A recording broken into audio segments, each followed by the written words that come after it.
210 days. That's how long I've been investing in Vanguard's VGT.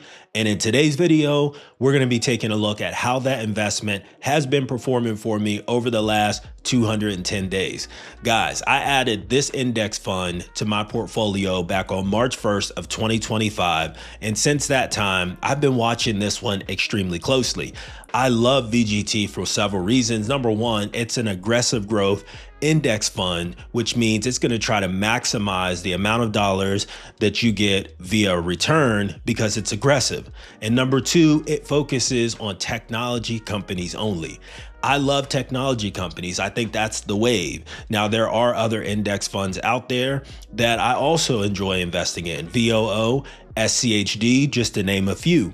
And usually whenever I drop a update on one of those daily investments, I get somebody that leaves a comment down in the comment sections that says, hey man, you should be investing in VGT or some other aggressive index fund. And I always agree because it's true. In this fund that we're building out on this channel, we're trying to have the entire market covered. So we've got aggressive growth covered. We've got the S&P 500 covered. We recently added VTI to our portfolio back on January 2nd of 2026. So now we have the entire US market covered. Do me a favor, guys. If you jumped in to my brand new $5 a day investment challenge at the beginning of 2026, drop a comment. Let me know that you jumped in. And more importantly, what are you investing in? How much are you investing in? And what's your cadence? I'm doing daily on this portfolio.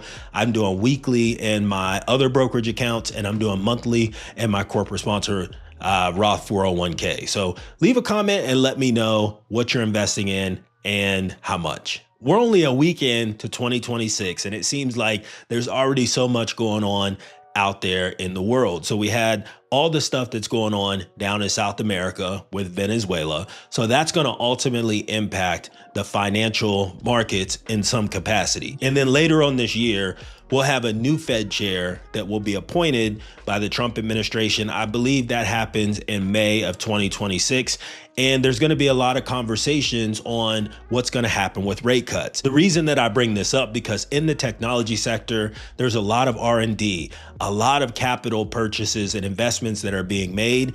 And I believe that those investments will 2 or 3x if we see a pullback in interest rates, which means it'll make it much cheaper for these companies to finance those dollars that they're borrowing, and will actually encourage more people to invest in the market as well as invest in their businesses. But you guys know what I always say, regardless of what's going on outside, those outside factors, we're going to continue to invest and chill. We're going to stay disciplined, and we're going to continue to invest in our investments for the long term. We're feeding the monster here. And if we continue to feed it over a long period of time, it's going to grow to something that you could never imagine. And you're going to be able to set yourself up for years to come. All right, let's go ahead. Let's jump in. Let's take a look and see how VGT has been performing over the last 210 days. So right now I'm taking a look at my investment, and I have an open P&L of $337.78. And my investment is up 15.54% since I started investing in this position 210 days ago. So up 15.5% in this aggressive growth index fund. So right now I'm liking everything that I'm seeing. And then if you take a look to the right of that, on the day, we have a daily P&L of $27.35, and my account, rather my investment, is up 1.10%. So a modest bump on the day. And we have a total market value of $2,511.33. And I have a total cost of $2,173.55. And I have an average price of $660.51. And then I have a total quantity of 3.29 shares of this investment, so almost 3.5 shares. And it makes up 28.44% of my portfolio, so almost 28.5%. And then the last price that I was able to purchase this investment at was $763.15. So let's go ahead, let's flip over, let's take a little bit of a deeper look at VGT. And as you can see, as of recording of this video, we are trading at $763.15. I often get people that leave comments that say, hey man, how do you invest in an index fund that's that expensive, right? We want to find something that's not as expensive to invest in because we're only starting with maybe $25 or $50. I always tell people it doesn't really matter. When you use apps like Webull, Moomoo, Robinhood, you can invest with as little as $5 in an investment. So that should not stop you from going after some of the bigger name index funds if that's what you're looking to invest in. And then if we take a look right below that, we opened on the day at $755.79.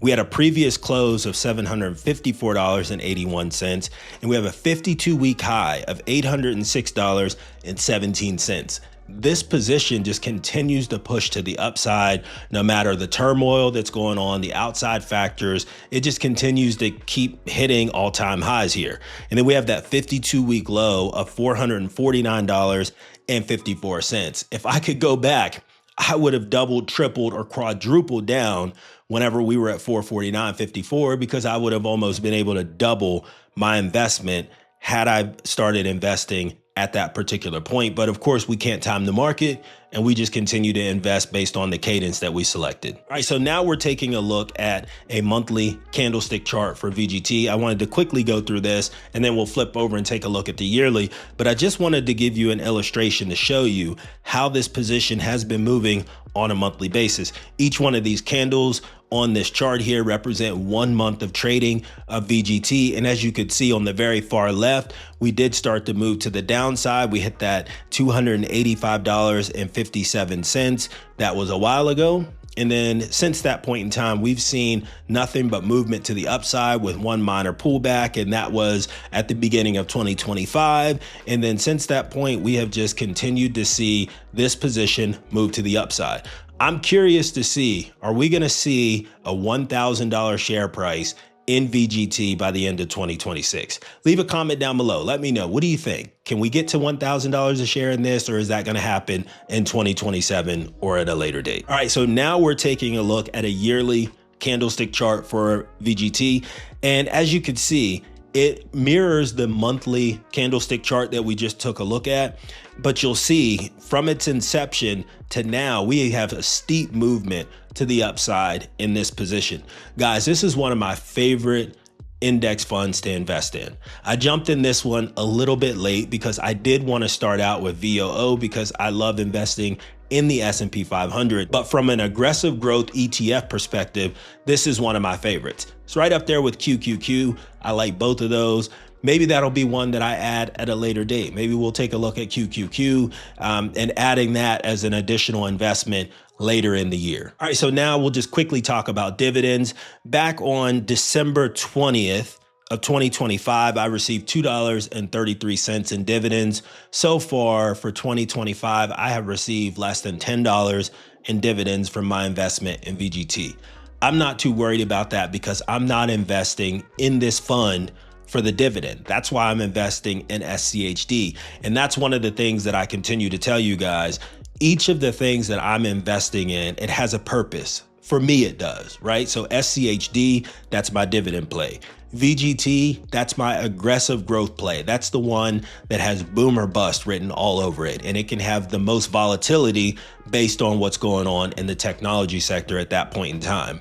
And then you have VOO, which just tracks the S&P 500. It's going to track the top 500 companies within the US. There is a little bit of overlap. I know that there were a few people that talked about some overlap in those investments, but that's okay. When you're building out a portfolio that's ETF heavy, there's going to be some overlap, and I'm okay with that. Some people aren't, but I am. All right, now we're going to take a few minutes to go over some of the comments that I received on my last VGT update video. I love the comments that you guys leave on my videos. You guys really leave some really good questions, and I want to take a minute to just address a few of the questions that I received. The very first question is, how much every day? For VGT, I'm doing $10 every single day into this investment. I often tell you guys that's what I'm doing in my portfolio, but you don't have to. You can do $5 a day. You can do $25 a week. You can do $15 a week. It really depends on how much money that you can invest in the market, not only just invest in the market, but keep in the market. The next question is there a difference in investing every day or putting a lump sum of money into your portfolio at the beginning of the year? So another really good question. And like I previously said, I'm investing every single day in this portfolio on my channel just to see how that's gonna go. You don't have to invest every single day. Invest in a way that works for you. However, I would say is if you decide to invest more money at the beginning of the year, for example, and you just let it ride, you could end up making more money throughout the year, especially if we're having a fantastic year and the price of the fund continues to go up. But you have to also understand that the inverse of that is true as well. If you start the year off and then you invest in something, and let's say it's $100, and by the end of the year it's $70, and you put everything in up front, then of course you're going to be down much more. That's why I like dollar cost averaging, because it gives me the opportunity to go in and let's just say we're going to do it monthly, just for the purposes of this example. And we could just go in monthly and we can buy. So some months we're going to buy and it's going to be up, and some months we're going to buy and it's going to be down. But again, it's your choice. Do it the way that works for you. And then the last question that I'll read here is, thanks for sharing. I'm still wondering why you chose VGT instead of SCHG, especially that you have SCHD. I do weekly and it's not automated. VTI is good too. Another great question. So I think SCHG is a fantastic option for you to invest in. I like VGT because it's 100% technology based. That's the reason. And I think if you're going to be looking to invest in an aggressive growth fund, make sure you scan each one of those funds to make sure it's what works for you. I love investing in technology stocks. That's my bread and butter. That's where I think most of the gains will be in the future. So that's where I like to invest in. So if you like SCHG, it has technology companies in there, but it also has other companies outside the industry in there as well. So both phenomenal options to invest in from an aggressive growth ETF perspective. Just pick the one that fits your investment style the best. All right, guys, so that's my investment in VGT. Want to hear what you guys think. Are you investing in an aggressive growth index fund? If so, which one are you investing in? If you've watched a few of my videos in the past and you've got some value from watching those videos, consider subscribing, and while you're at it, hit that like button. I would really appreciate it. As always, guys, thanks for watching, and I'll see you in the next video.